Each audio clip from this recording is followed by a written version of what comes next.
Hello, guys. Welcome to the new series of web development Introduction to Basic CSS.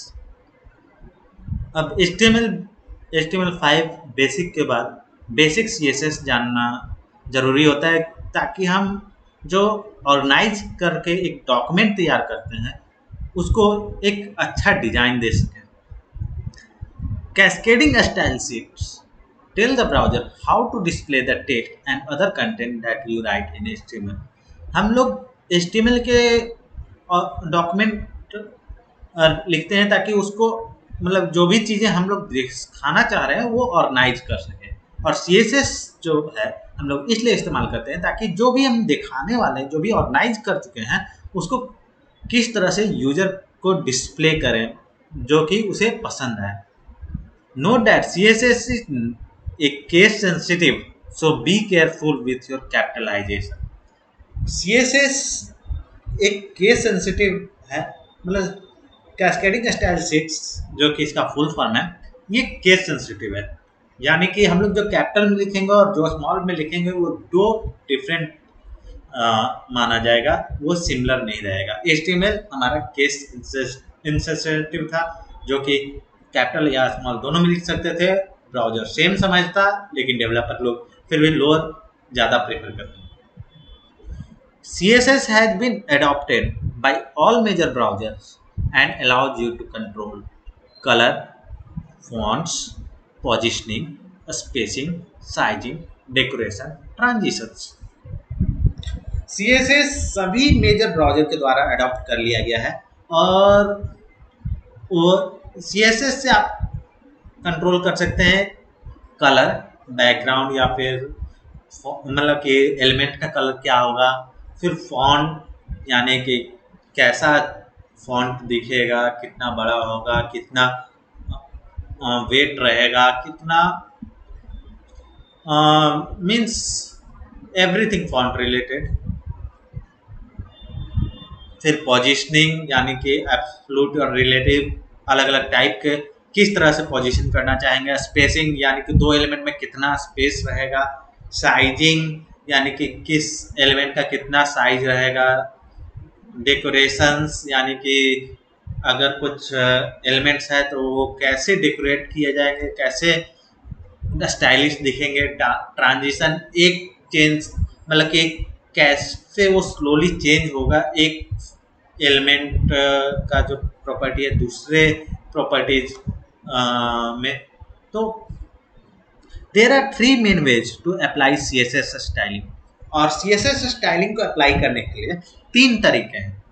सबसे पहला inline styles directly to HTML elements and the style attribute.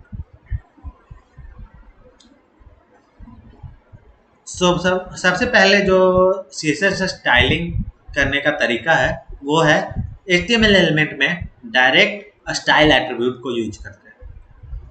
इसके अलावा alternatively you can place CSS rules with in style tags in an HTML document. या फिर हम लोग एक style tag ही create कर सकते हैं, मतलब कि स्टाइल टैग के अंदर सारे को डिक्लेयर कर सकते हैं. एक तो स्टाइल एट्रीब्यूट के फॉर्म में, एक स्टाइल टैग के फॉर्म में. दोनों में डिफरेंस है. एक टैग है जहाँ पर सारे को डिक्लेयर किया जाता है, एक स्टाइल एट्रीब्यूट है वो जो कि HTML एलिमेंट पर वर्क करेगा. Finally you can write CSS rules in an external style sheet. और हम लोग CSS रूल्स को एक एक्सटर्नल स्टाइल शीट में भी लिख सकते हैं और उसका रेफरेंस हम लोग अपने HTML डॉक्यूमेंट में दे सकते हैं.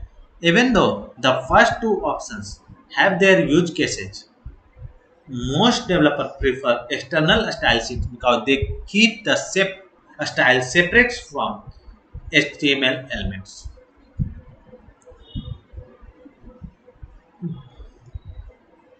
मतलब कि इनलाइन स्टाइलिंग का भी यूजेज है और जो स्टाइल टैग यूज करके होता है उसका भी अपना यूजेज है. लेकिन ज़्यादातर डेवलपर जो पसंद करते हैं वो स्टाइल को ऑर्गेनाइजेशन से सेपरेट रखना पसंद करते हैं. यानी कि HTML का कोड एक फाइल में और CSS का जो है कोड वो दूसरे फाइल में रखना पसंद करते हैं, क्योंकि इससे रीडेबिलिटी बढ़ता है और हम लोग रीयूज कर सकते हैं उस कोड को किसी दूसरे फाइल्स में भी। The idea behind CSS that you can use selector to target an HTML element in the DOM, that is document object model।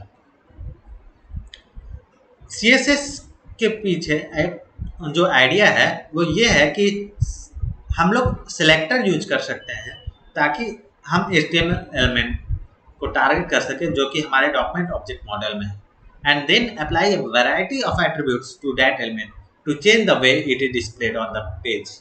और उसमें कई तरह के एट्रीब्यूट को ऐड कर सकते हैं जो कि उस पेज को एक अलग लुक, उस पेज को या फिर उस एलिमेंट को एक अलग लुक प्रोवाइड करे। In this section, you will see how adding CSS to elements of your cat photo app can change it from simple text to something more।